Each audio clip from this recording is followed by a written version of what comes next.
Parents के expectation को मैं देखता हूँ और फिर सोचता हूँ कि यार मैं ऐसे कर ही नहीं सकता, मैं चीजों से भागने लगता हूँ, अपनी कमियों को छुपाने लगता हूँ। हम बात करते हैं कि क्या चीज होना चाहिए, टाइम टेबल क्या होना चाहिए, परफेक्ट टाइम टेबल क्या होना चाहिए। जो चीजें है ना, ये बहुत बढ़िया तरीके से चीजें है। हर सब्जेक्ट के लिए मैंने एक स्ट्रेटेजी लेकर आया हूँ, तुम लोगों को यही फॉलो करना है और कुछ नहीं करना। स्टडी टिप्स क्या होने वाली है, अगर मैं तुम लोगों को बताऊं स्टडी टिप्स क्या होने वाली है, तो छोटे छोटे नोट्स बनाओ और एक पेज में पूरा चैप्टर का सार लिखो, जो शॉर्ट नोट्स में 1 पेज देता हूं ना वैसे। नमस्कार दोस्तों, स्वागत है आप सभी का एक बार फिर से इस देश के सबसे ज्यादा प्यार पाने वाले एजुकेशन प्लेटफॉर्म फिजिक्स वाला पर। मैं हूं पंकज बोरासी और आज एक बहुत ही महत्वपूर्ण टॉपिक है यार।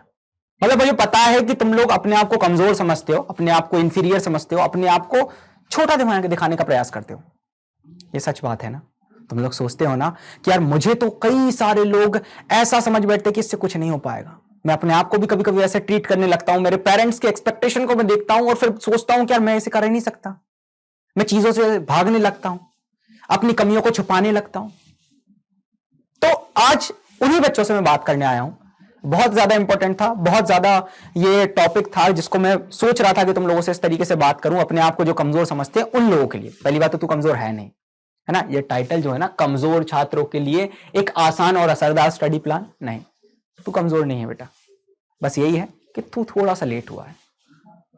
तुझे उस तरीके का एनवायरनमेंट मिला है जिसमें तू अपने आप को छोटा समझने लगा है। तू कमजोर नहीं है, मुझे पता है। तो सर क्या चीज हो सकती है जिसमें मैं बहुत बढ़िया तरीके से कर सकूं, मैं अपने एग्जाम में टॉप करना चाहता हूं, मैं किस तरीके से अपनी पढ़ाई को करूं कि मैं अपने आप की कमजोरी को दूर भगा सकूं। तो सबसे पहली बात तो अपने मन में एक दिमाग में एक पॉइंट डालना पड़ेगा। पता है क्या है वो पॉइंट? ये है कि सर मैं जो भी करूं ना 100% देकर करूं और परफेक्ट करूं। अब ये 100% देकर और परफेक्ट किस तरीके से किया जा सकता है, उसका एक सीधा सिंपल सा आंसर है बेटा, मेहनत। अगर तू मेहनत नहीं कर सकता ना, अगर तू हार्ड वर्क नहीं कर सकता, अगर तू ये चाह नहीं सकता कि यार मुझे वो फोड़ना है, तो फिर जिंदगी में बेटा कभी आगे नहीं बढ़ पाओगे। ये तो क्लास 10 थे, आज है कल चली जाएगी बेटा, 11th आएगी, 12th आएगी, आता रहेगा। लेकिन जिस मेहनत को अभी कर लो या थोड़े समय बाद कर लो या थोड़े समय बाद कर लो, लेकिन जितना तुम लेट करोगे मेहनत करने में, उतना लेट तुम्हें सफलता मिलेगी। तो वही चीज आज मैं तुम लोगों के सामने लेकर आया हूं। बहुत प्यारी सी ये स्ट्रेटेजी होने वाली है जिसके बारे में अपन बात करेंगे बहुत बहुत बढ़िया से। तो सर कमजोर छात्रों के लिए एक स्टडी और असरदार स्टडी प्लान में तुम लोगों के लिए लेकर आया हूं। सबसे पहले हम बात करते हैं कि क्या चीज होना चाहिए, टाइम टेबल क्या होना चाहिए, परफेक्ट टाइम टेबल क्या होना चाहिए। तो सबसे पहले 6 बजे से पहले 5:30 बजे उठना स्टार्ट कर दे भैया। 5:30 बजे उठ और 6 बजे तक बढ़िया उठना और हल्का व्यायाम करो। व्यायाम करो। हल्का व्यायाम में क्या कर सकते हो भैया, तुम ध्यान लगा सकते हो, यानी माइंड फ्रेश करने के लिए फोन उठा लिया ना, ध्यान लगा सकते हो। और इसमें तुम आराधना कर सकते हो अपने प्रभु की, है ना। अपने भगवान को याद कर सकते हो, अपने प्रभु को याद कर सकते हो, जिससे भी तुम माना करते हो उन्हें याद कर सकते हो। हल्का व्यायाम करो, ठीक है। स्ट्रेचिंग कर सकते हो बढ़िया तरीके से, अपने दिमाग को रिलैक्स करो। क्योंकि पता है जब हम एक्सरसाइज करते हैं ना, तो एक अच्छे, है ना, अच्छे फीलिंग वाले हार्मोन्स रिलीज होते हैं। अब वो हार्मोन्स क्या करते हैं, हमारे अंदर एक पॉजिटिव वाइब को बेसिकली जनरेट करते हैं, एक पॉजिटिविटी हमारे अंदर लाते हैं, एक सकारात्मकता लेकर आते हैं। और जब वो सकारात्मकता हमारे अंदर आती है ना, तो फिर दिन बहुत प्यारा जाता है। मतलब जितनी प्यारी सुबह होती है ना, उतना प्यारा दिन खत्म होता है, और जितनी खराब सुबह होती है उतना खराब दिन खत्म होता है। तो एक बात हमेशा याद रखना, जितनी अच्छी सुबह होगी तुम्हारा दिन उतना अच्छा जाएगा, ठीक है। फिर क्या करो कि 6 से 7 में पिछला पढ़ा हुआ दोहराना। मतलब मान लो कल तुमने 2 लेक्चर्स अटेंड करे, उन 2 लेक्चर्स की बढ़िया के नोट्स खोलो, उनको दोहराओ, उनका रिवीजन करो। जितना अच्छा रिवीजन करोगे उतना बढ़िया होगा।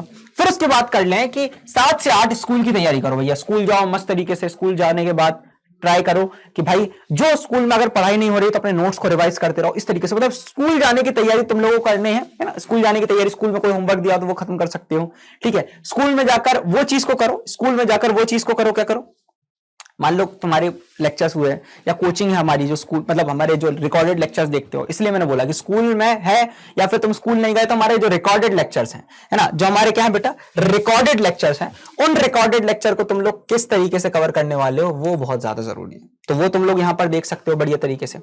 फिर 4 से 5 बढ़िया आराम करो, खेलो, है ना। आउटडोर गेम्स जा सकते हो, क्रिकेट खेल सकते हो, बैडमिंटन खेल सकते हो। आउटडोर गेम्स के ऊपर थोड़ा ज्यादा फोकस करना, फोन को भी हाथ मत लगाना।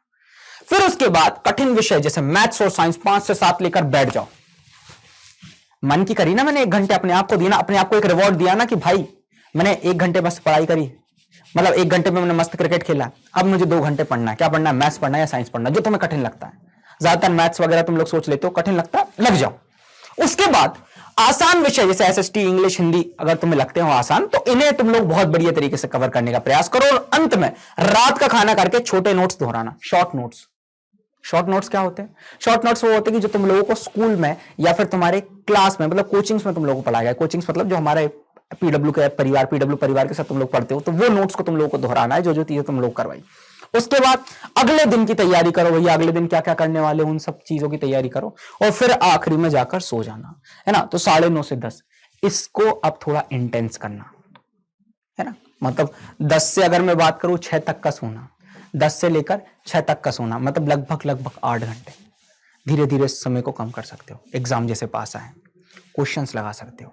डेली क्वेश्चन सॉल्व करने का प्रयास करो भैया, कि डेली के डेली अपने को क्वेश्चन सॉल्व करने हैं, उसका तुम लोग टारगेट करो, ठीक है। तो ये जो चीजें है ना, ये बहुत बढ़िया तरीके से चीजें, आप हर सब्जेक्ट के लिए मैंने एक स्ट्रेटेजी लेकर आया हूं, तुम लोगों को यही फॉलो करना है और कुछ नहीं करना, बस यही फॉलो करना। क्या करना है? विज्ञान है, विज्ञान को कैसे पढ़ना है? एनसीईआरटी लाइन बाय लाइन पढ़ो। सुबह 5 बजे हमारे उठाने का काम होता है एनसीईआरटी लाइन बाय लाइन वाला, वो पढ़ो। पढ़ने के बाद महत्वपूर्ण शब्द रटने के बजाय समझो, कोई भी पॉइंट दिया उसको समझो भैया। किसी ने श्वसन बोला है ना, श्वसन के बारे में अपने को पता होना चाहिए। किसी ने वियोजन अभिक्रिया बोला ना, वियोजन अभिक्रिया के बारे में पता होना चाहिए। किसी ने प्रकाश बोला ना, प्रकाश को अच्छे से समझने का प्रयास करो, तुम बहुत अच्छे से कर जाओगे, ठीक है। और डेली 15 क्वेश्चन हल करो, डेली 15 क्वेश्चन हल करो, भले वो पहले चैप्टर के हो सकते हैं, कुछ भी हो सकते हैं, एमसीक्यूज हो सकते हैं, जैसे क्वेश्चन करना है वो करो, जो मास्टर ने तुमको करवाया वो करो। एक बार कर लिया फिर से करो, क्वेश्चन करो, क्योंकि एग्जाम में क्वेश्चन ही आएंगे, थ्योरी तो आएगी नहीं, है ना। तो ये चीज बहुत बढ़िया तरीके से तुम लोग को ध्यान रखना है। अगली बात करो, गणित में हर दिन 5 प्रश्न हल करो। जो हार्ड क्वेश्चन है ना, उनको 5 प्रश्न उठाओ, सिलेक्ट करो, जो मास्टर ने करवाए उन क्वेश्चंस को हल करो डेली, ठीक है। गलती है और गलती को कॉपी में लिखो, और हर हफ्ते, है ना, जो क्वेश्चंस में गलती हुई थी ना, उन क्वेश्चंस को फिर से तुम सॉल्व करो हर हफ्ते, है ना। तो डेली 5 क्वेश्चंस करो, धीरे धीरे करके इसकी इंटेंसिटी तुम 50 तक ले जाओ, बहुत अच्छी बात होगी। फिर हिंदी अंग्रेजी में पाठ को अर्थ समझो, और एक छोटा लेख या पत्र रोज लिखो।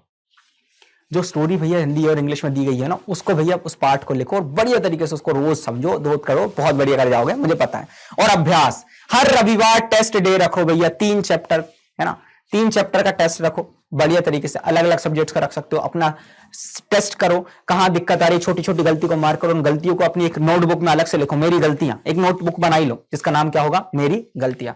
उन गलतियों को तुम लोग करोगे ना, तो बहुत बढ़िया तरीके से होगी।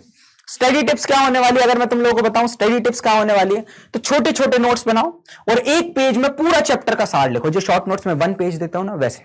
बहुत बढ़िया, जल्दी सीरीज लेकर आए तुम लोगों की, यूट्यूब पे लेकर आएंगे। भाई बात करें रिवीजन 3 बार नियम, उसी दिन 3 दिन बाद और 7 दिन बाद, पहले जिस दिन पढ़ा वो दिन, उसके 3 दिन बाद वही फिर से पढ़ो, और फिर 7 दिन बाद फिर वो से पढ़ो। जैसे मंडे को तुमने कोई एक टॉपिक पढ़ा, ठीक है, मंडे को टॉपिक पढ़ने के बाद फिर तुम क्या करो, गुरुवार के दिन वो टॉपिक को पढ़ो, गुरुवार के दिन पढ़ लिया, ठीक है, गुरुवार के दिन बाद फिर संडे को वो टॉपिक पढ़ो। तो तुम 3 बार तुम रिवीजन कर लोगे ना, तो बहुत बढ़िया तरीके से हो जाएगा। तो एक समय अंतराल में जब तुम उस चीज को रिवाइज करोगे, तुम्हारी बहुत अच्छे से कमांड हो जाएगी।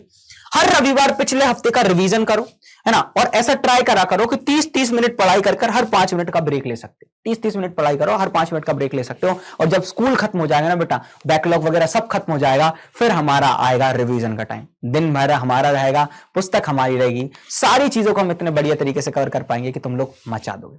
तो इन पॉइंट्स को जरूर याद रखना, जो जो पॉइंट्स तुम लोगों के साथ तुम्हारे भाई ने शेयर करे, और समझ जाए यार, है ना, कि मतलब वो है ना, काग चेष्टा बकोद्यानम स्वान निद्रा अल्पहारी विद्यार्थी पंच लक्षणम, है ना। तो वैसा तुम लोगों के अंदर आना चाहिए, कि वैसी चेष्टा होना चाहिए, है ना। ये विद्यार्थी के 5 महत्वपूर्ण लक्षण होते हैं।